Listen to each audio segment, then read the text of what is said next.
Informações do André Hernan, a gente vai colocar imagens aqui já do Bruno Arleu de Araújo, que foi o árbitro da partida, muito contestado, principalmente pelos jogadores e a diretoria do São Paulo. Informações do André Hernan é de que o São Paulo vai à CBF formalizar uma queixa contra a arbitragem dos últimos jogos, não só desse duelo no Clássico contra o Corinthians, mas também contra o Fortaleza. Essa queixa formal, o presidente Júlio Casares acha que o São Paulo foi prejudicado na quinta-feira na expulsão do Rodrigo Nestor, é um segundo amarelo e ele acaba tomando cartão vermelho, e também no gol do Caleri com a anulação para o São Paulo contestável, naquele lance de dividida com o Fagner. Se você não lembra, a gente mostra. Esse é o lance também da disputa de bola, que o São Paulo acha que não foi falta, o Corinthians acabou, o Fagner acabou fazendo esse lance com o Caleri, a arbitragem entendeu que houve falta do Caleri no Fagner, depois no rebote ele acaba fazendo o gol, mas já estava parado o jogo. O São Paulo reclama principalmente, o Dorival falou isso na entrevista coletiva, do porquê não ter deixado o lance seguir, porque a arbitragem do Bruno Arleu apita, e aí quando o árbitro apita, o VAR já não pode mais intervir nesse tipo de jogada. Se você espera até a definição do lance, o VAR depois analisa como é em outros casos. Na quinta, o árbitro foi o Paulo César Zanovelli, e no Clássico, o Bruno Arleu de Araújo. A definição da diretoria do São Paulo, o diretor de futebol, Carlos Belmonte, definiu da seguinte forma: vergonhosa a arbitragem da partida. A gente vai, inclusive, mostrar depois, já, a súmula, o que foi relatado na súmula pelo árbitro. O São Paulo com esse descontentamento gigantesco, e nos bastidores o entendimento é de que o time deixou de somar 4 pontos nos últimos 2 jogos por causa de arbitragem.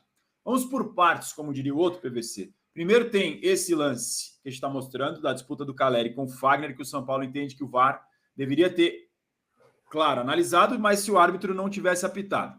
Depois tem o lance polêmico do pênalti do Rafinha com o Wesley. O São Paulo entende que é uma disputa normal de corpo, o Wesley põe o braço, o Rafinha também, e a arbitragem dá o pênalti em cima do jogador do Corinthians. E depois tem um outro lance com o Cássio saindo de soco, a bola pega no braço do Murilo, está muito próximo do outro. São Paulo também reclama dessa penalidade. Depois da partida, o Gabriel Neves nas redes sociais foi irônico.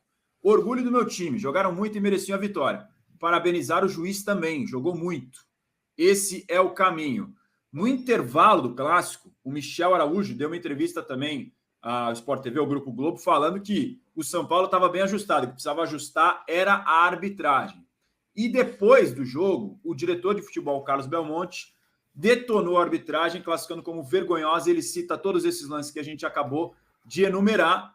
Além de tudo isso, na súmula do jogo, tem o relato do Bruno Arleu de Araújo, a gente mostra para vocês.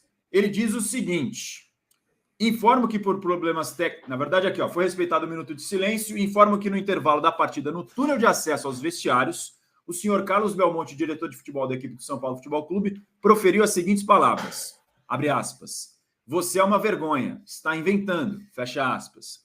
Ao final da partida, novamente no túnel de acesso aos vestiários, o senhor Carlos Belmonte, diretor de futebol, e o senhor Júlio Casares, presidente do São Paulo FC, de forma irônica, aplaudiram e proferiram as seguintes palavras, abre aspas: parabéns, vocês conseguiram o que queriam, fecha aspas. Ou seja, tem o relato da súmula, tem a reclamação de 3 lances e tem o São Paulo indo à CBF para protestar contra a arbitragem, PVC. Deixa eu só voltar para as 5 partidas que você falou.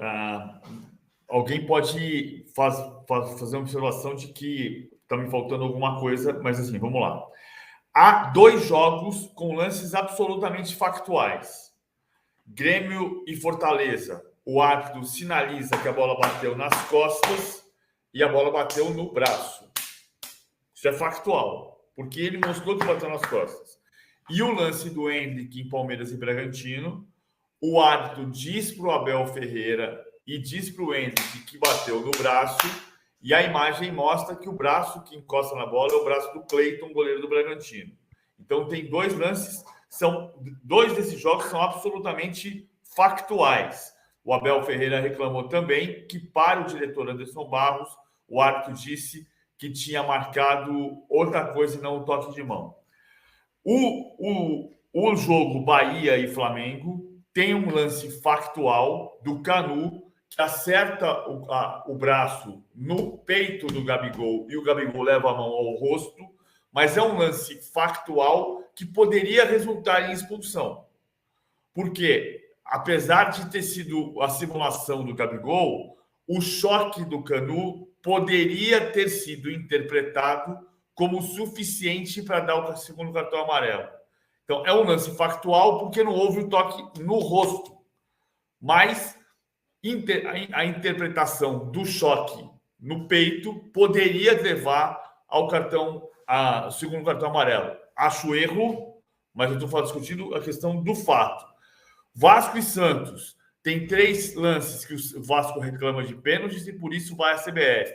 A gente vai até falar, inclusive, com o Bruno Braz na sequência a respeito desse tema do Vasco também, desses 3 pênaltis reclamados. E os lances que a gente mostrou de Corinthians e São Paulo, eu diria que o gol do Caleri não foi um gol anulado, porque quando ele finaliza para o gol, a jogada estava parada. Já tinha pitado. Já tinha pitado. Não é um gol anulado. A gente pode discutir se ele deveria ter deixado a jogada seguir para depois ser fiscalizada pelo VAR ou se ele tinha o direito de marcar a falta que ele interpretou como falta, é um lance interpretativo. Eu acho que foi falta, mas isso é um outro problema. O lance do pênalti, a maior parte das pessoas entende que não houve pênalti. É um lance também de interpretação. Estou só separando as coisas. A arbitragem mais polêmica é a de Corinthians e São Paulo. Mas os lances todos de Corinthians e São Paulo são de interpretação.